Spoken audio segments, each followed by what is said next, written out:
अभी उठाओ अपना बोरिया बिस्तर और निकल जाओ मेरे घर से। लेकिन भैया ये घर तो मेरा भी है। नहीं था। क्या बोल रहे हैं आप? सही सुना तुमने। अब तुम्हें ज्यादा दिमाग लगाने की जरूरत नहीं है। तुम अभी अपने पत्नी और बच्चों के साथ निकल जाओ यहाँ से। लेकिन भैया आप अचानक से मुझे घर से निकाल क्यों रहे हैं? और माँ? हाँ, उनको तो भूल ही गया। किरण, जाकर माँ को भी जगाओ। ठीक है, अभी जाती हूँ। किरण कमरे में जाकर अपनी सोती हुई सास को जगाती है। उठिए माँ जी। क्या हुआ बहू, इस वक्त क्या काम आन पड़ा? माँ जी, आपके जाने का समय हो गया है। मुझे कहाँ जाना है? अब सारी बातें यही करेंगी। मैं कह रही हूँ उठिए तो उठ जाइए। अरे लेकिन तुम मुझे समझाएगी कि हुआ क्या है? इतना वक्त नहीं है मेरे पास कि मैं आपको समझाऊं। आप बस उठिए और चलिए चुपचाप। किरण अपनी सास का हाथ पकड़कर उसे उठाने लगती है। अरे इतनी जल्दी क्या पड़ रही है तुझे? उठ रही हूं ना, न जाने कौन सा आसमान तेरे सर पर आ गया। 5 मिनट में बाहर आ जाइए। हाँ आती हूँ। किरण बाहर आ जाती है और उसे देखकर उसकी देवरानी आकांक्षा कहती है, चिटानी जी आप क्या कर रही हैं? आपको मेरा चीकू नजर नहीं आता? मुझे किसी के चीकू आम केले से कोई मतलब नहीं है। अब ये घर मेरा है और तुम लोग यहाँ से जाओगे। दीदी आप पहले तो ऐसी नहीं थी। मैं तो हमेशा से ही ऐसी थी। पता नहीं तुम लोग पहचान क्यों नहीं पाए।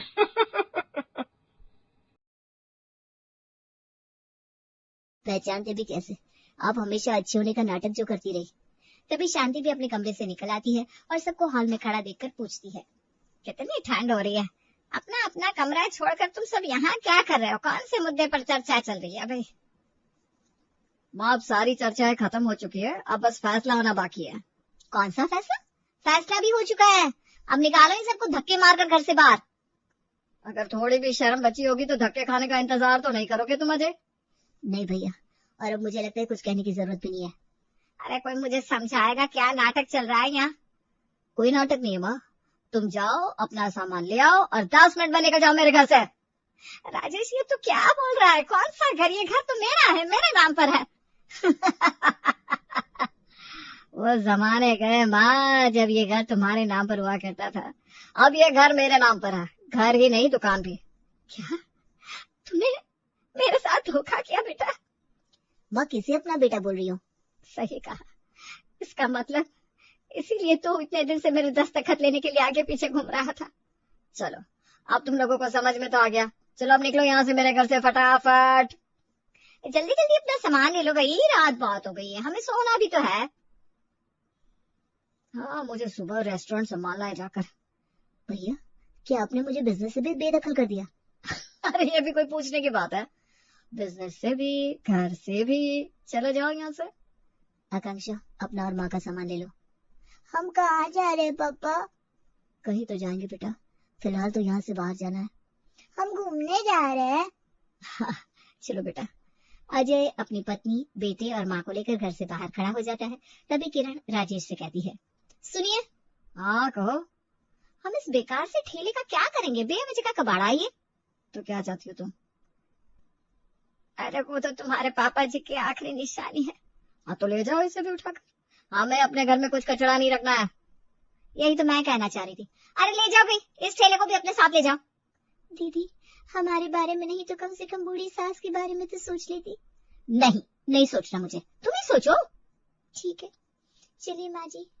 अब इन लोगों के दिलों में और ज़बान में हमारे लिए जहर के अलावा कुछ भी नहीं है। अरे जाओ जाओ, जल्दी जाओ भाई। हाँ। अजय और आकांक्षा सारा सामान ठेले पर रख देते हैं और ठंडी रात में चलते हुए निकल जाते हैं। माँ थक तो नहीं गई ना? अरे नहीं बेटा, लेकिन हम कहाँ जा रहे हैं? मैं किसी रिश्तेदार के यहाँ नहीं जाऊंगी। किसी के एहसानों तले दबना नहीं है मुझे। नहीं माँ, हम रिश्तेदार के यहाँ नहीं जाएंगे। सुनिए, अभी बहुत देर हो गई है, चलते चलते एक काम करते हैं, यहीं रुक जाते हैं, ये जगह ठीक है। अरे पर ये तो हमारा ही रेस्टोरेंट है। तो क्या हुआ, ये भैया के नाम पर जरूर है, लेकिन पापा जी ने इसे शुरू किया था, हम इसके सामने ही रहेंगे। ठीक है। अजय और आकांक्षा मिलकर रेस्टोरेंट के सामने ही तंबू तान लेते हैं और अगली सुबह जब राजेश रेस्टोरेंट आता है तो देखता है उसका छोटा भाई सामने ही है। अरे भिखारियों को यही जगह मिली? लेकिन भैया जी, वो तो आपका ही परिवार है, उस सड़क पर क्या कर रहे हैं? तुझे भी वहीं जाना है क्या? अगर ऐसा तो चला जा। नहीं नहीं नहीं। तो फिर काम कर अपना, देख कितने ग्राहक आ गए। जी जी भैया जी। राजेश अपने रेस्टोरेंट से नीचे आता है और सामने बैठे अपने भाई से कहता है, क्यों, कहीं और जगह नहीं मिली तो मेरे बिजनेस पर नजर डालने आ गया? क्यों भैया, अब क्या ये सड़क भी आपने अपने नाम करवा लिया? अरे घर से क्या निकाला, जबान भी तेज हो गई तेरी। भैया बोल रहा हूँ आपको अभी भी, ये नहीं दिखा आपको? अरे अजय तू चुप बैठना, क्यों उसके मुंह लगता है? जहाँ रहना है रहो, लेकिन मेरे रेस्टोरेंट के सामने तंबू मत लगाओ। अरे तू जाकर अपना धंधा संभाल, हमें क्या करना है मत बता। राजेश वापस लौट जाता है। अजय चिंता में पड़ जाता है। पता नहीं क्या होगा अब हमारा। क्या हुआ, इतना टेंशन में क्यों है तू? अब क्या बताऊं, मेरा और भैया का तो बैंक अकाउंट भी ज्वाइंट था और कार्ड भी उनके पास ही रहता था।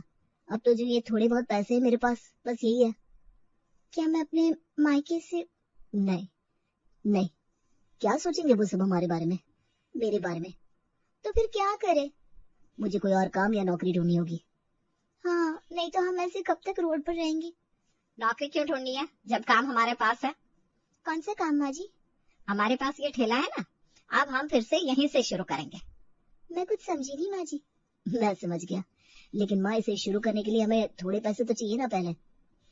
उधार मांगने में तो कोई बुराई नहीं है ना, आप मेरे घर वालों से उधार तो ले ही सकते हैं। हाँ शायद ये ठीक है। तो फिर बस अब हम यहाँ पर ही अपना बिजनेस शुरू करेंगे। आज से 50 साल पहले के समय की याद आ गई। बिल्कुल उसी जगह मैंने और तेरे बाबूजी ने ठेला लगाया था और ये बिल्डिंग खड़ी की थी। कोई बात नहीं माँ, अब हम मिलकर एक बार फिर अपनी पहचान बनाएंगे। हाँ बेटा। आकांक्षा अपने मायके से पैसे उधार ले आती है और उनका ठेला शुरू होता है। बेटा एक काम कर, एक पोस्टर और छपा दे। कैसा पोस्टर? उस पर लिख, असली ओम प्रकाश कचौड़ी वाले। और इससे क्या होगा माँ? ग्राहक आएंगे बेटा, मुझे बिजनेस चलाना आता है। ठीक है माँ, जैसा आपको। अजय कचौरी का ठेला शुरू करता है और आकांक्षा अपनी सास से रेसिपी लेकर कचौड़ियाँ बनाती है। माँ जी अभी तक तो कोई नहीं आया, हम कब तक इंतजार करेंगे? थोड़ा सा सब्र रख बहू, इतनी जल्दी थोड़ी ना ग्राहक आते हैं, काम धीमे धीमे ही बढ़ता है। ठीक है माँ जी। तभी चीकू खड़ा हो जाता है और चिल्लाना शुरू कर देता है, ओम प्रकाश की स्वादिष्ट कचौड़िया, ओम प्रकाश की बढ़िया कचौड़िया, सिर्फ यहाँ और यहाँ। अरे आंटी और अंकल कहाँ जा रहे हो, जरा देखो यहाँ गरम गरम कचौड़िया। अरे चीकू क्यों चिल्ला रहा है, जिसे आना होगा आ जाएगा। पापा मार्केट में सब्जी वाले भी ऐसे ही बुलाते हैं, तभी तो जाते हैं हम उनके पास। वो तो ठीक है बेटा, लेकिन तुम परेशान मत हो, जिसको आना होगा अपने आप आ जाएगा। ठीक है पापा। चीकू चुपचाप बैठ जाता है। इधर राजेश के रेस्टोरेंट ओम प्रकाश कचौड़ी में लोगों का आना जाना लगा रहता है। भाई साहब आजकल मजा नहीं आ रहा है इनकी कचौड़ियों में। हाँ मुझे लगा सिर्फ मुझे गड़बड़ लगती है, लेकिन आपको भी महसूस हो रहा है ना? वही तो, 50 साल पहले जैसा स्वाद था अब नहीं बचा। मैं तो सोच रहा था 10 कचौड़ियाँ पैक करवा कर घर ले जाऊंगा, लेकिन क्या करूँ, इन्हें तो खाने का मन भी नहीं कर रहा है। वही तो, चलो छोड़ो ये सब, अब कहीं और खाया करेंगे। हाँ हाँ चलिए। राजेश की दुकान से ग्राहक एक के बाद एक उठकर जाने लगते हैं, जिससे राजेश उनसे पूछता है, क्या हुआ भाई, आप लोग कहाँ जा रहे हैं? अरे महेश जी, आप आज एक ही कचौड़ी में हो गया आपका? भाई साहब पेट खराब है ना, इसलिए, नहीं तो खा लेता आप। ठीक है, आते रहना जब तबीयत सही हो जाए। हाँ हाँ बिल्कुल। महेश और अंकित रेस्टोरेंट से निकल जाते हैं और सामने जो अजय की दुकान असली ओम प्रकाश कचौड़ी वाले देखते हैं। ये क्या है, ये भी ओम प्रकाश, वो भी ओम प्रकाश, असली कौन? अब ये तो खाने के बाद ही पता चलेगा। तो चलो चलकर देखते हैं। हाँ चलो। दोनों ग्राहक रेस्टोरेंट से अजय के ठेले पर आते हैं। बताइए भाई साहब, एक प्लेट लगा दूं? हाँ हाँ एक ही प्लेट लगाओ पहले भाई। आकांक्षा जरा सेकना तो गर्मा गर्म कचौड़ी। भाई साहब आप लोग बैठिए ना। महेश और अंकित बेंच पर बैठ जाते हैं और अजय उन दोनों को कचौड़ी खाने को देता है। ये क्या है? क्या हुआ, आप लोग ऐसे उठ क्यों गए अचानक से? कचौरियाँ ठीक तो है ना? अरे आप ठीक की बात करते हैं, ये तो लाजवाब है। लाजवाब? हाँ ये तो वही स्वाद है जो कभी उधर मिलता था। हाँ तो वो तो मिलेगा ही ना, आखिर हम ही तो है असली ओम प्रकाश कचौड़ी वाले। भाई साहब अब देर मत कीजिए, 10 कचौरी पैक कर दीजिए जल्दी से, अब तो हमारा यही आना हुआ करेगा। जरूर जरूर, अभी कर देता हूँ। अजय का ठेला धीमे धीमे रफ्तार पकड़ने लगता है और आसपास के लोगों में असली और नकली ओम प्रकाश कचौड़ी वाले को लेकर सनसनी फैल जाती है। सुनिए ना, माने ये सोने का हार देखा है, बनवा दीजिए ना। अरे आजकल धंधा बिल्कुल ठीक नहीं चल रहा है, रेस्टोरेंट में मेरी मदद करने की जगह तुम और खर्चा करवाना चाहती हो। खर्चा? अरे धंधा ठीक नहीं चल रहा तो इसका दोष आप मेरे ऊपर क्यों डाल रहे हैं? मेरी इच्छाएं पूरी नहीं कर सकते थे तो शादी क्यों की मुझसे? अभी मैं लड़ने के विचार में नहीं हूँ, जाओ यहाँ से। ये घर मेरी ही बदौलत आपको पूरा मिला है और मुझे जाने को कह रहे हैं आप? अरे देवी जी, घर से जाने को नहीं बोल रहा हूँ, कुछ देर के लिए शांति दे दो मुझे। अच्छा ठीक है, लेकिन आप बताएंगे समस्या क्या हो रही है? अजय ने हमारे रेस्टोरेंट के सामने ही अपना ठेला लगा लिया है और उसका ठेला ज्यादा चल रहा है। क्या? लेकिन वो ठेले पर क्या बेच रहा है? और क्या ही बेचेगा, सब्जी तो नहीं बेच रहा होगा, कचौरियां बेच रहा है। ये उसने जानबूझकर किया होगा। अच्छा हुआ समय रहते घर से निकाल गया, नहीं तो अभी तक सर पर नाच रहा होता। अब नाच तो नहीं रहा, लेकिन उंगलियों पर नचा रहा है। क्या करूं मैं? ऐसे ही चलता रहा तो रेस्टोरेंट पर काम करने वालों के पैसे क्या तुम्हारे जेवर बेच कर दूंगा? मैं मायके चली जाऊंगी अगर ऐसा कुछ किया तो। हाँ अरे नहीं कर रहा हूँ बाबा, मुझे कुछ सोचने दो, उसके ठेले से छुटकारा कैसे पाऊं। राजेश सोच में डूब जाता है और अगले दिन कुछ पैसे लेकर अजय के ठेले पर पहुंचता है। आइए ना भैया, आपको क्या चाहिए, कचौरी खाएंगे? अरे ऐसी धूल मिट्टी वाली गंदी कचौरी को तो मैं हाथ भी ना लगाऊं। मैं तो काम की बात करने आया हूँ। काम की बात? देख, ऐसे तो कब तक सड़क पर पड़ा रहेगा? आखिर में है तो मेरा छोटा भाई। क्या रे, आज अचानक से कैसे याद आ गई रिश्तों की? हमेशा से याद तो थी माँ। काम क्या है चेची? काम यही है कि तुम सब ऐसे रहते हो, मुझे अच्छा नहीं लगता, इसलिए ये लो कुछ पैसे और यहाँ से कहीं और चले जाओ। भैया पहले अपने घर से निकाला, अब आप यहाँ से भी हटाना चाहते हैं। हमें आपके पैसे नहीं चाहिए, आप जा सकते हैं। हाँ अभी इज्जत से जाने को बोल रहे हैं तो चली जाइए। नहीं तो मेरी लाठी रखी हुई है मेरे पास। रस्सी जल गई, लेकिन तुम लोगों का बल अभी तक नहीं गया। पता नहीं किस बात पर इतना उछल रहे हैं। राजेश बड़बड़ाकर चला जाता है और अजय के ठेले पर ग्राहकों का आना जाना लगा रहता है। धीमे धीमे राजेश के रेस्टोरेंट में लोगों की भीड़ कम हो जाती है। अरे ये तो बहुत नुकसान हुआ जा रहा है, मुझे कुछ तो करना पड़ेगा। राजेश अपने नौकर छोटू को बुलाता है और कहता है, छोटू अब तो मेरी बात ध्यान से सुनो। तुम्हें मैं एक बहुत जरूरी काम देने वाला हूँ। बताइए ना। तुम्हें कैसे भी करके सामने वालों का तंबू यहाँ से हटाना है और उनका धंधा बंद करवाना है। लेकिन मैं ये कैसे करूंगा भैया? मेरे पास एक बहुत अच्छा प्लान है। अच्छा बताइए। सुन। राजेश छोटू को अपना प्लान बताता है और शाम के वक्त छोटू अपना रूप बदलकर अजय के ठेले पर आ जाता है। बताइए भाई साहब क्या लेंगे? मुझे कचौरी दे दो। जी अभी देता हूँ। अजय कचौरी की प्लेट लगाकर छोटू को देता है और कचौरी खाते ही छोटू चीखना शुरू कर देता है।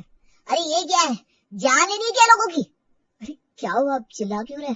ये देखो भाई लोगों। क्या हुआ भाई? मैंने अभी ही पैक करवाई है, जल्दी बताओ। ये देखिए बहन जी, कॉकरोच है, कॉकरोच इनकी कचौरी में। क्या बोल रहे हैं आप, दिखाइए तो।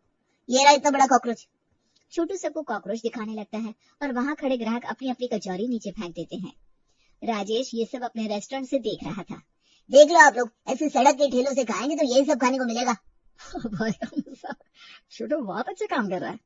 आप लोग फैसला कर लो, यहाँ का गंदा कचरा खाना है या कहीं और अच्छी जगह से कुछ।